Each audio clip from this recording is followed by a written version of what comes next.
What's up, wild ones? Ariana here. I'm a licensed vet tech, and I'm here to see if you have what it takes to be a veterinary technician. So, if you want to know what it's like, do you have what it takes? Is it a good idea? Just stay tuned.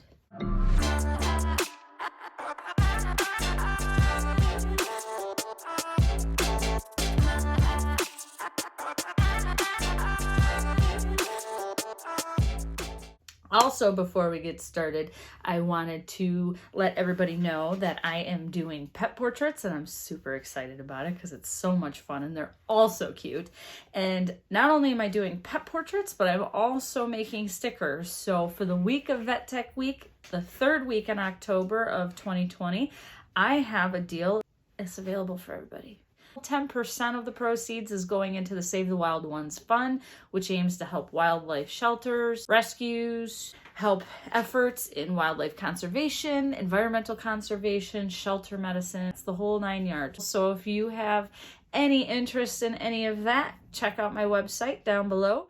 All right, first things first, becoming a technician requires schooling, and you can still get away with not having a license as a technician and a VA. You can still get away with it, but I will tell you right now, the difference is going to be pay. Having a license and not having a license is probably going to be a difference of anywhere between $2, more so $4 to $5 difference. Nowadays, in general practice, you're seeing wages as low as $14 to $16 an hour, and I think that's for licensed. I couldn't imagine what it would be otherwise. And then the highest end of the spectrum, you have emergency and specialty, and the highest that I've seen is like 24, 26, at least in my area. And I've got a really big high whiskey. We've got a very big area, and there's a lot of money in this area. So it also matters where you work, the income of the area, the costs that the clinic,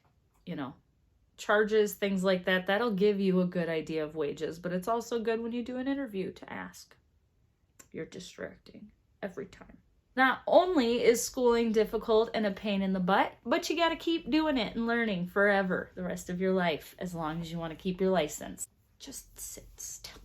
So however long you want to keep your license and work as a vet tech, you will need to do continuing education. I believe it's every 3 years. You have to get a certain amount. I think it depends on the state. So I haven't gotten that far yet, and I need to. I'm a bad tech.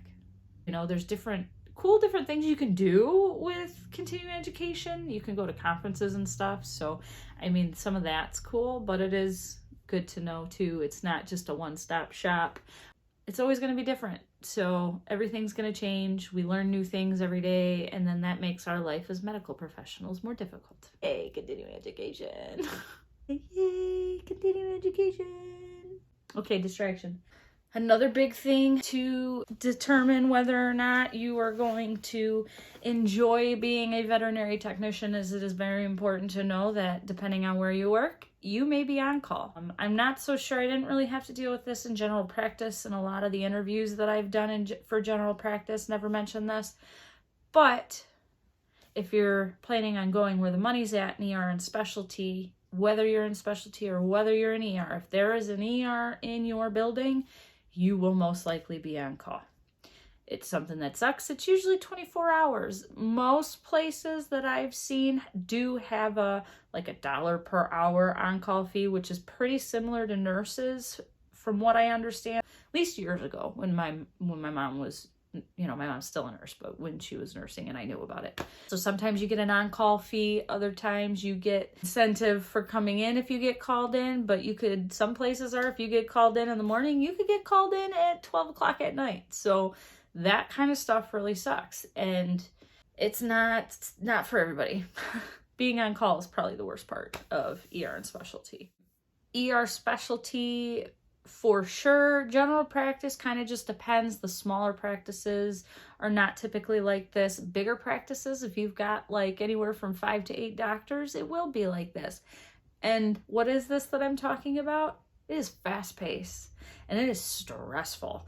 There are days where it's nice, it's fun, everything's great, everybody's in a good mood.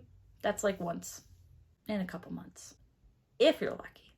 But most of the time, it's stressful, it's fast-paced, you're running behind on appointments, you're getting out late. I don't think in the 10 years that I've worked, I think I've maybe gotten out on time like a handful of times. Maybe getting to my toes, but I'm definitely not on the other foot. You don't get off on time. You don't get out of work on time.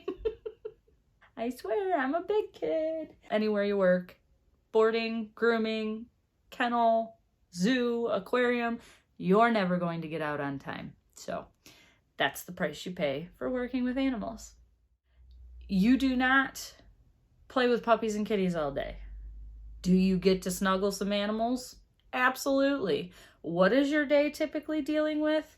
Trying to avoid getting injured or bit or scratched or any one of those. Trying to avoid the clients biting you and scratching you and yelling at you, screaming, that kind of thing. Nasty clients are not fun. You know, and it's just heightened emotions, so it's not personal. And then you got to be the good person, and it's stressful. And then you got to worry about your doctors are stressed out. Your coworkers are stressed out. Animals are stressed out. So if you're, I think it's an empath, which I think I am. Not sure what it's called. See, terms. Not my best suit. But no, if you're someone who takes on the emotions of everybody else like I am, it gets overwhelming. So overwhelming.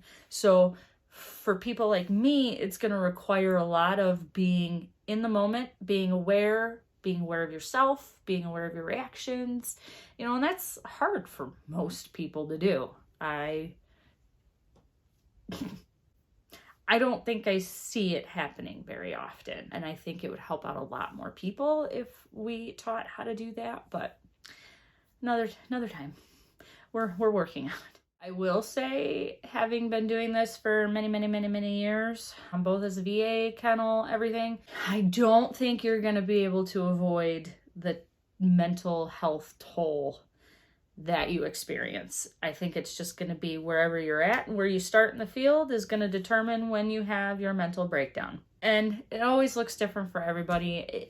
I don't think it happens to everybody, but especially with COVID having happened, the field definitely is different. Stress is way higher. There's a lot more pets, so there's not enough staff, and you get stressed that way. There's a lot more factors that COVID brought to the veterinary field, and it is good to know that going into it, because it is stressful, it is difficult, and once you get the hang of the job and you feel comfortable as a technician, then your day starts getting a little bit easier. Then you can kind of push things out of your brain. But if you're like me and you feel like you're behind all the time, or feel like you need to catch up, or you're struggling with things, anything in general, it will add to it. So it's not something that you can't do. It's just something you got to know and something you got to work on. If you don't laugh, you cry. So crying's not bad. We do it all the time. If you're on the fence of if you can handle being a vet tech, I encourage you to do a little bit more research as far as all the different things that vet techs can do. I am going to make that video, so stay tuned for that. If that is something that you're interested in, like this video. And if this was a helpful video, like it too, because I want to make more of these. I enjoy being a vet tech, and I like helping people become vet techs and or learning about the field a little bit more. So if any of this was helpful, please let me know. If it wasn't helpful and you want to know more stuff, leave it in the comments, please. I appreciate it, because then it helps me give you better information. I'll see you next time, guys. Stay wild.